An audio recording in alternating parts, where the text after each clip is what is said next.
Ya estamos de vuelta en nuestro programa Estema a las 12, que se transmite a través de las pantallas de UCB Televisión en sus señales 5.3 en la región metropolitana, 4.3 en la región de Valparaíso. También estamos a través de la radio UCB en el 103.5 y por supuesto que nos puede seguir a través de la internet en ucbtv.cl. Senador Francisco Chaguán, sea usted muy bienvenido a las pantallas de UCB Televisión. Un placer recibirlo. Muchas gracias por aceptar la invitación. Bueno, muchas gracias, por la invitación y encantado de poder conversar sobre la contingencia y también sobre las tremendas decisiones que va a tomar Chile en los próximos días.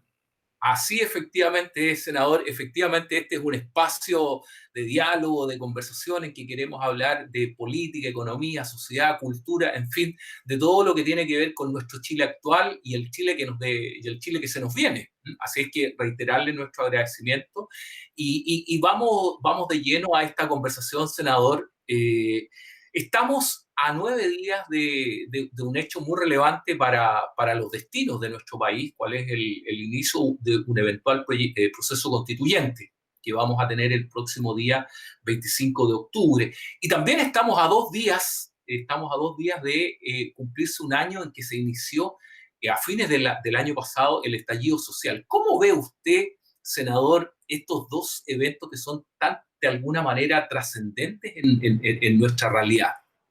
Bueno, lo primero es señalar que esto no es nuevo en nuestra historia patria. Hace un tiempo atrás, justamente en el mes de abril del año recién pasado, nosotros publicamos que es nuestro libro número 16, que habla justamente el título lo indica, Chile, Sangre y Fuego. El libro lo escribimos junto con Juan Guillermo Prado, y que hablaba sobre una característica cíclica de nuestra historia. Cada 40 años en nuestra historia patria se produce un quiebre institucional. Primero con las guerras de la independencia, 40 años después, en la batalla del Ircay definimos qué tipo de Estado íbamos a tener, si un Estado federal o un Estado unitario. En Chile ganaron los unitarios, en Argentina los federales, y tiene una república federal. 40 años después de la batalla del Ircay, tuvimos la guerra civil del 91.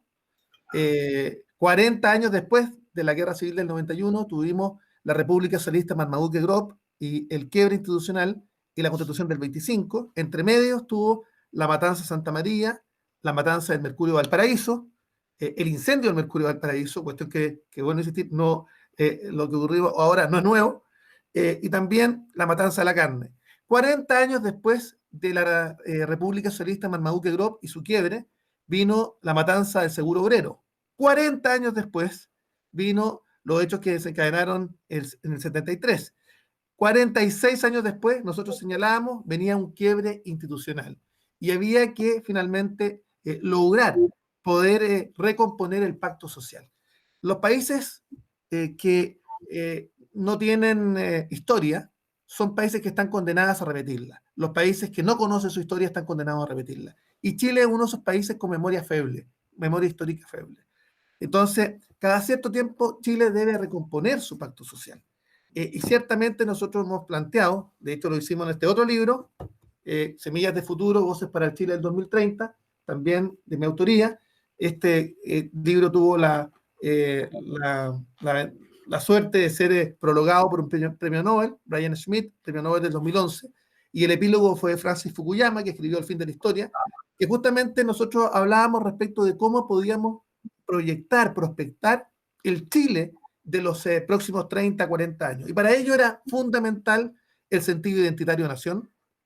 Había que recomponer un proyecto colectivo de nación y una mirada colectiva de largo plazo respecto del país, generar diálogo como un mecanismo ineludible para alejar los populismos de izquierdas y de derechas que en tiempos de crisis de confianza aparecen.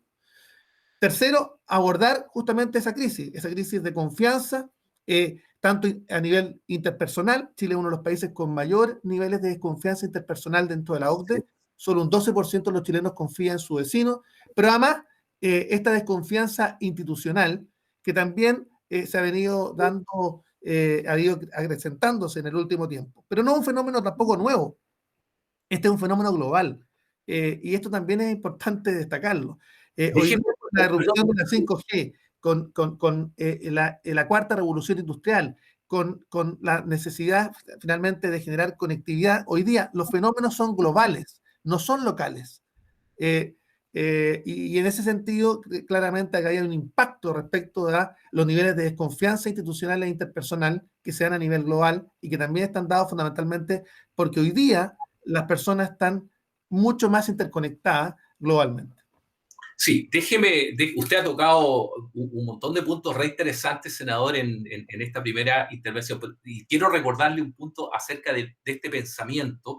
Nosotros hace algunos años, la Universidad Católica del Paraíso, en conjunto con el Centro de Extensión del Senado, específicamente a partir del año 2011, generamos un proyecto y que fue muy exitoso, que se llamó Pensando Chile. Y Así ahí es. trabajamos con el director ejecutivo del Senado, Fernando Silva. Sí. A quien aprovecho de saludar y un tremendo líder y que ha sido un aporte muy significativo para el Senado justamente para lograr ir proyectando, prospectando el Chile que queremos construir para adelante. Y ese proyecto, además de la Católica y el Centro de Extensión, tiene un antecedente inicial, que era la Comisión de Desafíos del Futuro, que fue una comisión que se constituyó por un proyecto de mi autoría y que hoy día estamos elaborando año a año, incluso este año por 10º año consecutivo, el Congreso del Futuro, donde traemos a los 100 líderes del pensamiento crítico a nivel global, 7 u 8 premios Nobel año tras año, Y y que que ha usted, sido, la verdad, y usted ha sido uno de los grandes impulsores precisamente de esta tremenda iniciativa que significa pensar el futuro, el Congreso del Futuro, ¿ah? así es, y básicamente, Girardi. sí, ¿Mm? pero este proyecto de mi autoría lo habíamos iniciado en la Cámara de Diputados, junto con Marco Enrique Ominami, con Álvaro Escobar y con Teo Valenzuela. Y lamentablemente en la Cámara no hubo masa crítica para entender que la política tiene que volver a tener relevancia desde el punto de vista de redignificarse como un instrumento al servicio de las personas y también para pensar y construir futuro. Los países que han dado el salto cualitativa y cuantitativamente al desarrollo son aquellos que han tenido diálogo social, sentido identitario, o sea, un proyecto colectivo de nación y la posibilidad de crear ese proyecto, un proyecto que tenga capacidad de tener una perspectiva de mediano y largo plazo. Eso es lo que hizo Nueva Zelanda, eso es lo que hizo Australia, que son países que son afines desde el punto de vista, que son lejanos desde el punto de vista de los centros de poder, pero que han sido tremendamente potentes desde el punto de vista de cómo fueron capaces de dar el salto. Pero la Comisión de Desafíos del Futuro, para ser muy claro, fue cómo nos encontramos con la experiencia de Finlandia. Nosotros tuvimos la oportunidad de realizar un viaje a Finlandia junto con la presidenta Bachelet y tuvimos la oportunidad de ver la experiencia de Finlandia y cómo ellos crearon un espacio institucional para el diálogo social donde trabajadores, emprendedores, sociedad civil y tomadores de decisión se pusieron de acuerdo respecto del modelo de desarrollo para Finlandia para los próximos 50 años. Y Finlandia pasó a ser un país dependiente energéticamente de Rusia, del petróleo ruso, a ser un país con autonomía energética. De ser uno de los países con peor distribución del ingreso, a ser uno de los países con mejor distribución del ingreso. Y de ser uno de los países que además tenía, yo diría, una de las peores calidades de educación en el contexto europeo, a ser uno de los países con mejor calidad de educación en el mundo. Y eso porque hubo capacidad de diálogo, capacidad de acuerdo y generar un proyecto colectivo de nación con sentido identitario, pero además con pertinencia y pertenencia por parte de los ciudadanos. Salió bottom-up, desde los ciudadanos, y eso es muy claro. Déjeme decirle una cosa, senador. Usted nos hablaba de capacidad de diálogo. Sí. El 3 de octubre, recién pasado, el Papa Francisco, a propósito de tres, sacó su tercera encíclica, la Fratelli Tutti, Así es.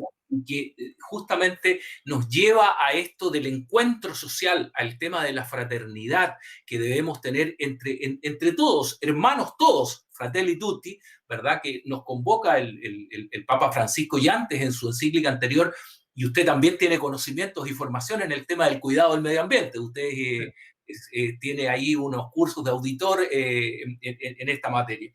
Déjeme preguntarle, senador, ¿Usted observa en nuestro Chile esa disponibilidad, esa disposición al diálogo? Porque déjeme preguntarle por qué le digo esto, porque en algunas ocasiones nosotros vemos particularmente a nuestros líderes y particularmente a nuestros líderes políticos, que de alguna manera son el referente que tenemos la sociedad de a pie, permítame la expresión, que a veces los vemos con poca capacidad dialógica. ¿Usted ve que hay un ánimo, que hay una disponibilidad, una disposición para que nos encontremos en la conversación, que mantengamos nuestras naturales y bienvenidas diferencias, pero con capacidad de encontrarnos y escucharnos activamente? ¿Cómo ve a nuestro Chile, senador?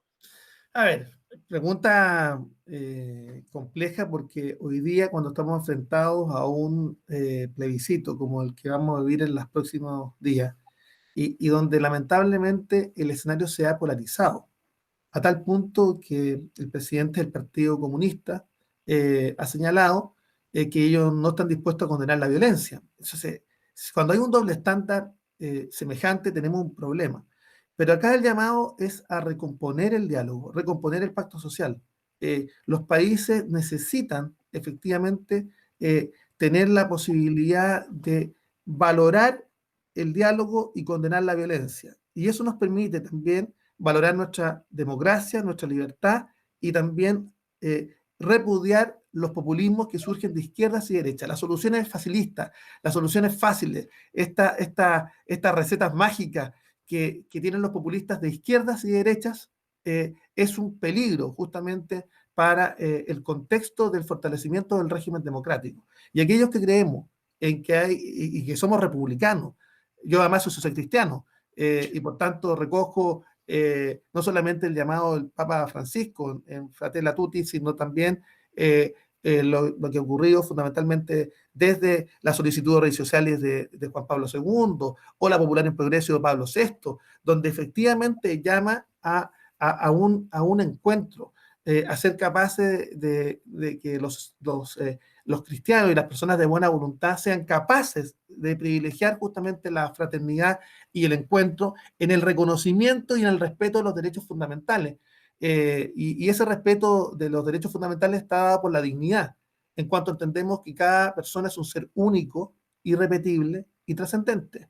Recogiendo a Munier, Emmanuel Munier habla de la unidad en la diversidad, en cómo somos capaces justamente de poder construir a partir de la diversidad justamente un proyecto colectivo. Eso es lo que me inspira. Yo soy, te vuelvo a decir, social cristiano de toda la vida. Y en ese contexto es muy importante el efecto que ha tenido tanto la doctrina social de la Iglesia como también la necesidad finalmente de arrancar el acuerdo y el diálogo con un piso mínimo que es el respeto a los derechos fundamentales y el respeto a la dignidad humana, que es igual para todas las personas. Y esa proyección de la dignidad humana dice relación con la protección del medio ambiente. Por hecho, yo fui uno de los que presentó los recursos de protección en contra de una empresa de Quintero y Puchuncaví que estaba contaminando y finalmente terminamos con un fallo de la Corte Suprema, o es por eso que hemos pedido las declaraciones de santuario de naturaleza en el campo lunar de Concón, o en Tunquén, o en determinadas zonas de la región, o hemos dado la lucha por la dignidad de las personas en el derecho a la salud. Ganamos la primer fallo que se ha ganado en la historia jurisprudencial de Chile, en que se reconoció que el derecho a la salud estaba contemplado dentro del derecho a la vida, y hemos logrado decenas de recursos de protección y que hemos garantizado tratamientos médicos que el Ministerio, sus comisiones técnicas ha rechazado, para justamente, o las luchas que hemos dado en contra de las ISAPRES, para las coberturas de determinadas enfermedades. O sea, lo que les quiero decir es que la dignidad humana es el pilar sobre el cual se proyecta el respeto o la concepción de un desarrollo sostenible, sustentable, o determinados derechos sociales que tenemos que cautelar en nuestra Carta Fundamental, como el derecho a la salud y otros. Y por eso nosotros hemos levantado los 15 contenidos básicos que debe tener nuestra carta fundamental. Permítame precisamente, senador, y tengo aquí los 15 contenidos básicos que efectivamente usted estima fundamentales para la Constitución, para la nueva Carta Fundamental que eventualmente podamos escribir. Me gustaría, por favor, senador, si usted pudiera rescatarnos 2 o 3 elementos, Sí. que los 15 son fundamentales, que duda cabe, pero aquellos que usted estime que son pero absolutamente prioritarios desde su perspectiva, por favor. Lo primero, por supuesto, es la definición y el concepto de Estado. Tenemos que avanzar a un Estado unitario descentralizado, donde seamos capaces de transferir competencias, atribuciones y recursos desde el gobierno central a los gobiernos regionales y a los gobiernos locales, estableciendo nuevas gobernanzas locales y regionales, además con un nuevo estándar de responsabilidad fiscal. Eso implica que las actividades productivas con claro sello regional dejen parte de los tributos que generan en las zonas donde se emplazan y donde se producen las externalidades negativas.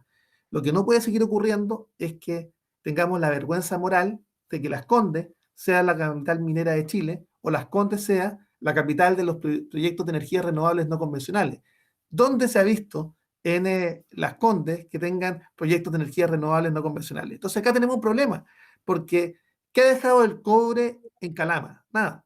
Ni siquiera hemos sido capaces finalmente de establecer procesos de agregación de valor en nuestros procesos productivos. Seguimos con economías meramente extractivistas. Y acá, a lo menos, un centro de agregación de valor para el cobre en Calama pudiera haber sido un legado de la extracción de minerales en la zona. Eso no ha ocurrido. O el puerto de Valparaíso o el puerto de San Antonio, que han dejado pobreza. En Valparaíso y San Antonio son puertos que están de espaldas hacia el mar, de espaldas a la ciudad que los cobija, a la ciudad que los emplaza, donde se emplazan. Y por eso es tan importante que parte de los tributos que generan esas actividades queden en la zona donde se producen las externalidades negativas. Y por eso yo soy coautor de la ley que estableció la elección de los gobernadores regionales. Es la elección más importante de los últimos 200 años.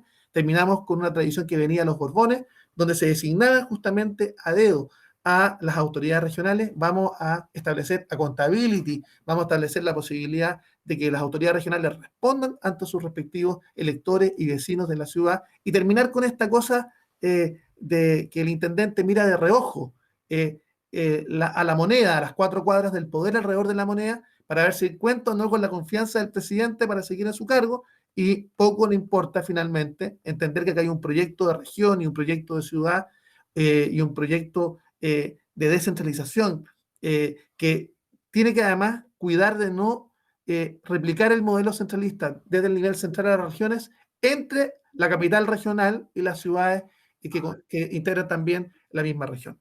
Y por eso hemos empujado con fuerza este proceso, y yo me siento muy orgulloso de haber formado junto con Alejandro Guillé la bancada regionalista que ha logrado finalmente avanzar en esta dirección. Un segundo elemento dice relación con el cambio del sistema político. Nosotros somos partidarios de cambiar el sistema hiperpresidencialista que ahoga, que es el principal colegislador en Chile, a través de los sistemas de urgencia legislativa, que son aquellos que determinan cuáles proyectos de ley se tramitan con preferencia en el Parlamento. Esto la gente no lo conoce porque en un sistema hiperpresidencialista efectivamente hay una especie de cuarto oscuro respecto a lo que pasa en el Parlamento. Y es por eso finalmente que el Parlamento tiene claramente menos confianza ciudadana, porque la gente no sabe lo que se hace en el Parlamento. En el caso mío, yo soy el parlamentario con más proyectos de ley presentados desde el año 1810 en el Congreso Nacional, con 718 iniciativas. La gente no sabe, cuando se promulga un proyecto de ley por parte del Ejecutivo, no indica quiénes son los autores de las iniciativas. Entonces, finalmente, lo que ocurre en el Parlamento es un verdadero cuarto oscuro para los ciudadanos, y eso también tenemos que resolver. Por eso es un sistema semipresidencial, con mayor contrapeso entre el Ejecutivo y el Legislativo, y un mayor control ciudadano a la actividad política, con la iniciativa popular de ley, proyecto de ley también de nuestra autoría que está en el Parlamento, que no se ha tramitado, o temas que hacen relación con la posibilidad de establecer referéndum con efecto vinculante para consultar a la ciudadanía respecto a temas de interés. Estos son los temas que debieran ponerse en discusión. Tercer tema, yo diría relevante, dice relación con acabar con el concepto que hoy día tenemos y la sensación térmica que hay de abuso con desprotección en la sociedad chilena. Y eso implica poder avanzar en la protección frente al abuso del Estado, y por eso somos partidarios de la creación del ombudsman o el defensor de los derechos del pueblo, proyecto también que está en el Parlamento, y está hace 11 años sin trámite alguno, 11 años sin trámite alguno, o avanzar en la necesidad de establecer un fortalecimiento de los consumidores y de sus capacidades frente a mercados oligopólicos, como ocurre en Chile, donde tenemos 3 o 4 actores por industria o por mercado, y donde es fundamental sancionar con dureza los acuerdos de mercado. Cuando Konrad Adenauer concibió la economía social de mercado en la Alemania de la posguerra, justamente es que estaba el sistema y la competencia al servicio del consumidor. Y lo que no ocurre cuando no tenemos reglas tan claras es que, en definitiva, los acuerdos de mercado terminan abusando frente a los consumidores. El reconocimiento también constitucional de los pueblos originarios, que también es un proyecto de mi autoría que está en el Parlamento, o el reconocimiento de las lenguas de los pueblos originarios como lenguas oficiales de Chile, y avanzar también en un ministerio de asuntos indígenas. Nosotros creemos claramente que acá hay que avanzar como lo ocurrió en Rapa Nui. En Rapa Nui hubo un cambio en la concepción, finalmente, desde el punto de vista de la capacidad que nos permitiera generar desarrollo en Rapa Nui. Y, por ejemplo, hoy día en Rapa Nui no se pagan tributos, no se paga impuesto al valor agregado, no se paga impuesto territorial, impuesto de primera o segunda categoría, y ha permitido generar desarrollo. ¿Qué pasa en la Araucanía? Es necesario generar condiciones para generar oportunidades. Los pueblos originarios, y yo tengo mucho contacto con los loncos y con los pueblos originarios de la Araucanía, incluso con Joanet, con el exintendente, hicimos una propuesta para la zona. Lo que no quieren es más asistencialismo. Ellos quieren condiciones para generar desarrollo. Y además el pueblo mapuche es un pueblo tremendamente pacífico. Y no, finalmente, no hay que confundirlo con la acción de unos pocos anarquistas y que quieren usar la violencia e instrumentalizar la causa mapuche. El pueblo mapuche es un pueblo que quiere diálogo, quiere elementos para poder salir adelante en su desarrollo. Y finalmente, la modernización del Estado. De esto no se habla nada. Y acá hay un tema que tú tocaste hablando, que dice relación con que tenemos que tener no solamente un Estado prospectivo, que también es uno de los puntos que yo señalaba, que con capacidad de crear futuro, con un consejo prospectivo, con la integración de los expresidentes de la República, sino también una modernización del Estado que sea eficiente y eficaz en cómo se manejan los recursos, y un Estado digital, porque frente a lo que se nos viene por delante con la quinta revolución, o sea, con el 5G, estamos en medio de la cuarta revolución industrial, con el Internet de las cosas, ya estamos en medio proceso de licitación de la 5G, lo que va a provocar efectivamente es que si no somos capaces de generar contraprestaciones sociales y que la conectividad llegue a todas y cada una de las regiones del país y a cada uno de los sectores más vulnerables, se puede establecer un concepto de pobreza digital que puede ser dramático desde el punto de vista de aumentar las brechas entre los que tienen más y los que tienen menos, por los que tienen acceso o no a la conectividad. Déjeme. Como te digo, son Sí, 15. no, mire, yo los leí detenidamente, son todos muy relevantes. Y hay un punto que me llamó la atención y que tiene algo que ver con lo que usted señalaba, esto de las distancias sociales que de alguna manera se van profundizando. Sí. Y que hay un actor que ha sido tremendamente relevante, y en esto yo creo que hay una visión que está bastante generalizada, y es el papel que le ha cabido al Banco Central en términos de su independencia respecto de los gobiernos de turno. No sé si leí muy rápido o pasé muy rápido, pero no vi al Banco Central. ¿Qué pasó ahí, No, senador? está. ¿Está? Llegó una Entonces, versión muy anterior. rápido. No, claro, la autonomía del Banco Central ha sido determinante para los Absolutamente. efectos de poder establecer políticas fiscales responsables. Y en ese contexto, acá hay algunos, y eso también es un peligro, algunos que abogan por terminar con esa autonomía en virtud de este proceso constituyente.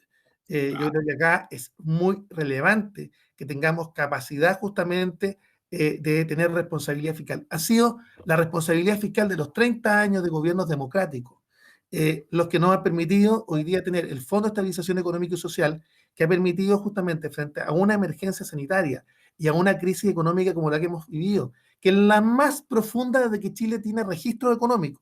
Chile tiene registro económico desde la década del 50 del siglo pasado. Y esta crisis se asemeja más bien a la crisis del 29, la crisis en la que Chile fue el país más golpeado en el mundo. Entonces, estamos con 1.800.000 a 2 millones de personas desempleadas. Y este es un tema, yo diría, de fondo. Entonces, ha sido justamente la responsabilidad de los gobiernos democráticos, a través de la autonomía del Banco Central, la que ha permitido efectivamente no caer en las olas populistas de izquierdas y de derechas, por insistir. El populismo no solamente es de la izquierda, es también de la derecha, que no entiende finalmente que acá se requiere responsabilidad fiscal para los efectos de poder tener un proyecto de largo plazo, con espalda y con seriedad desde el punto de vista de las finanzas públicas. No, estoy totalmente de acuerdo, senador, con usted. Déjeme, por favor, recordarle a nuestros señores telespectadores que estamos a través de UCB Televisión y sus señales de televisión digital terrestre en el 5.3 en la región metropolitana y en el 4.3 en la región de Valparaíso. Y también estamos a través de UCB Radio en el 103.5. Y por supuesto es posible que se nos pueda ver en este programa, estemos a las 12, a través de ucbtv.cl, programa que es auspiciado por el MBA de la Católica Valparaíso, ¿verdad? Que, bueno, justamente ahí se trabaja justamente sobre todo estos temas de un mejor estado económico para el conjunto de la sociedad. Y permítame, senador, son varios los temas que me van quedando, el tiempo corre muy rápido, pero permítame preguntarle por algo que hoy día está encima de la mesa y que se está discutiendo, y que es un eventual retiro del 10% 2.0. Nosotros hemos escuchado y hay un viejo adagio popular que dice que las segundas versiones no siempre necesariamente han sido buenas. Bueno, hemos tenido experiencia. Hay un estallido social 2.0, el que se comenta también. Hay una eventual rebrote que del COVID-19, que podríamos decirlo, ¿verdad? Que podría ser un 2.0.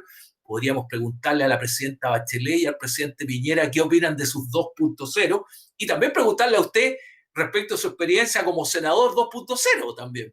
Usted está en su segundo periodo legislativo, pero en particular, senador, y vamos cerrando el programa, quisiera preguntarle qué opinión le mereció el primer retiro del 10%, y qué opinión le merece un eventual segundo retiro del 10% en un tema tan trascendente. Recuerde que estamos, y usted mejor que yo lo sabe, estamos en medio de una discusión a una reforma previsional.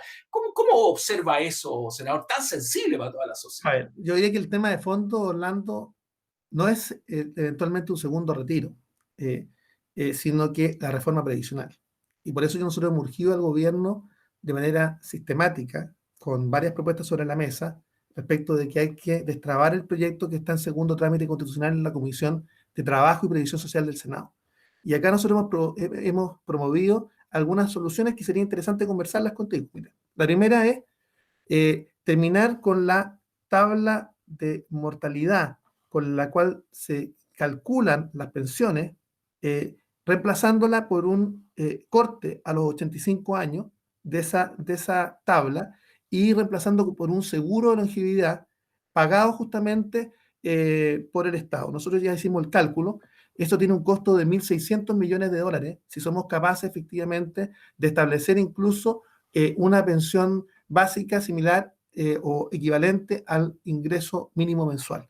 Entonces, eso nos permite efectivamente hacer un esfuerzo sustantivo como Estado, pero que efectivamente nos permite inmediatamente, si cortamos la tabla de mortalidad sobre la cual se efectúa el cálculo, las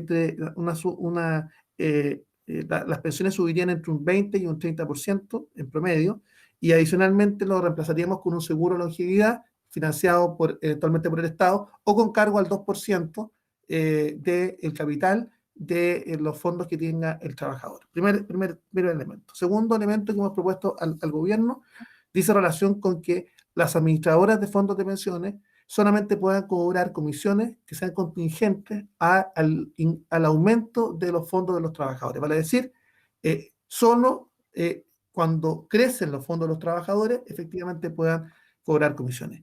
Aumentar la competencia dentro del sistema de administración de fondos de pensiones. Nosotros no tenemos miedo que esta pueda competir además con una administradora de fondos de pensiones del Estado, y que pueda generar mayores niveles de competencia respecto a los cobros de comisiones. También hemos planteado la necesidad de establecer un nuevo fondo, el fondo F, para los efectos de las personas que estén próximas a la edad de jubilar, solo radicado en instrumentos de renta fija. Ahora, cuando vino la crisis económica, la Superintendencia de Seguridad Social planteó la posibilidad de establecer un depósito en una cuenta alterna del propio sistema, justamente los fondos de los trabajadores, para que no se vieran afectados a las personas que estaban próximas a la edad de jubilar con la caída eventualmente de las inversiones en virtud de las cuales están reflejados los fondos de los trabajadores. También somos partidarios de algunas medidas que yo diría que son más complejas de mayor envergadura y que dicen relación con un trabajo que hemos realizado junto a la senadora Jimena Rincón.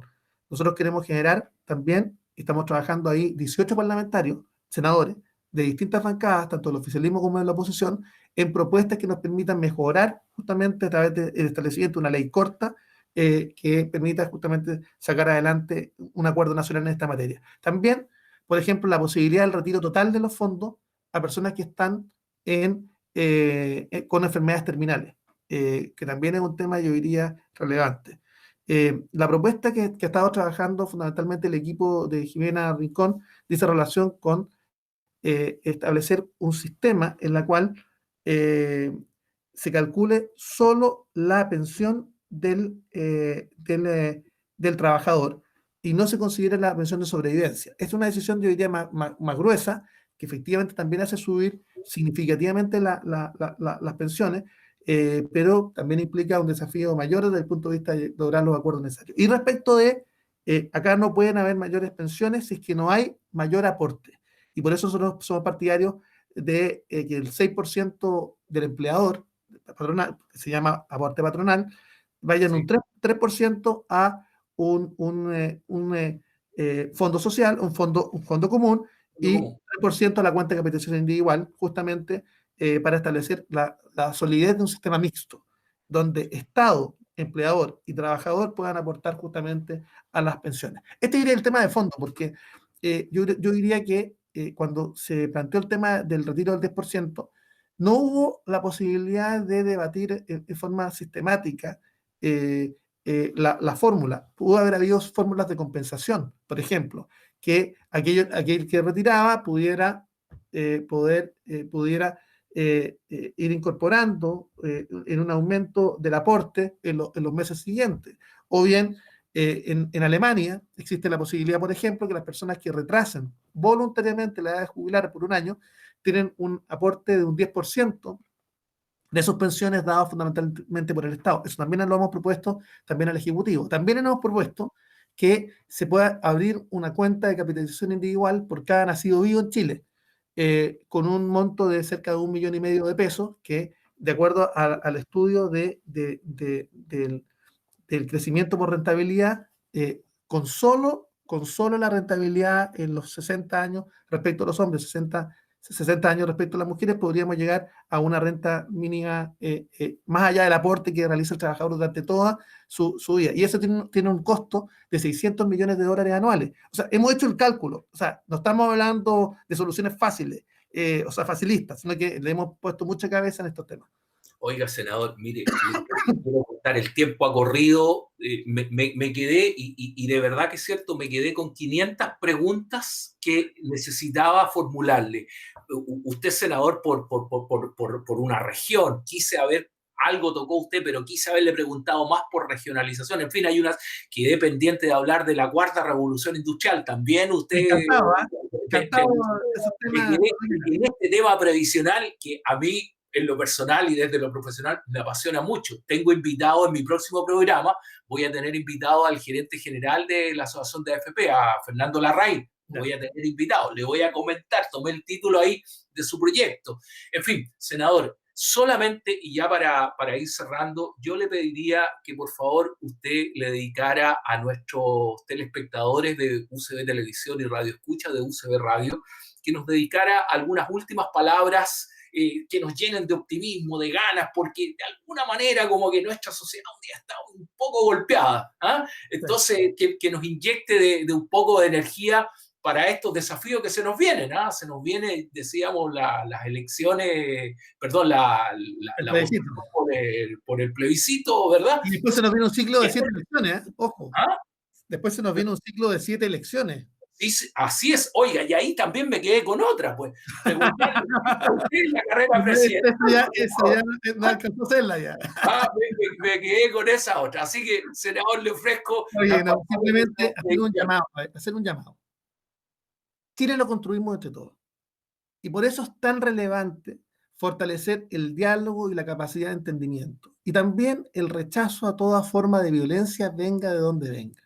Acá no pueden haber doble estándar respecto de la legitimización del uso de la violencia como mecanismo para llegar al poder o para obtener determinadas conquistas sociales.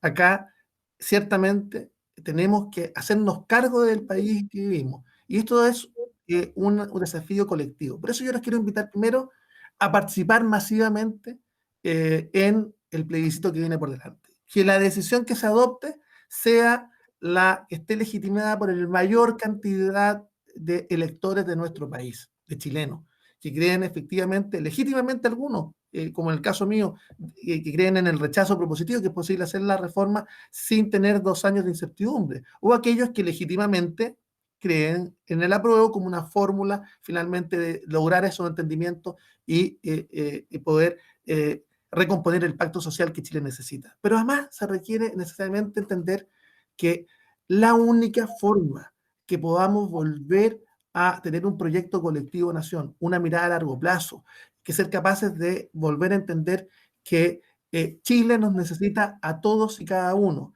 y entender que en nuestro país nadie sobra. Es fundamental entender que acá el diálogo, la libertad y la democracia tenemos que defenderla con mucha fuerza.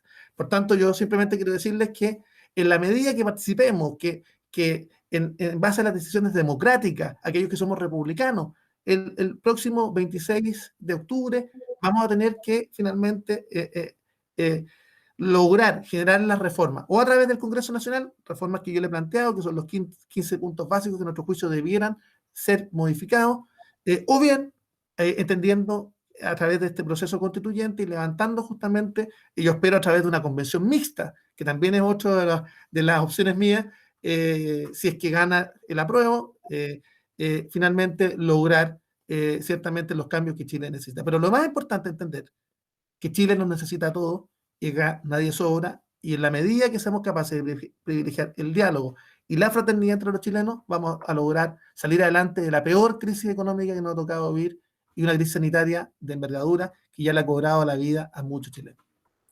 Estimado senador Francisco Chaguán, quiero darle las gracias a nombre de UCB Televisión y también de UCB Radio por esta fantástica conversación que hemos tenido hablando de economía, política, sociedad. Así es que muy agradecido por su participación en nuestro programa. A ustedes, nuestros señores telespectadores y auditores, quiero darles las gracias y nos encontramos la próxima semana. Muchas gracias. Adiós.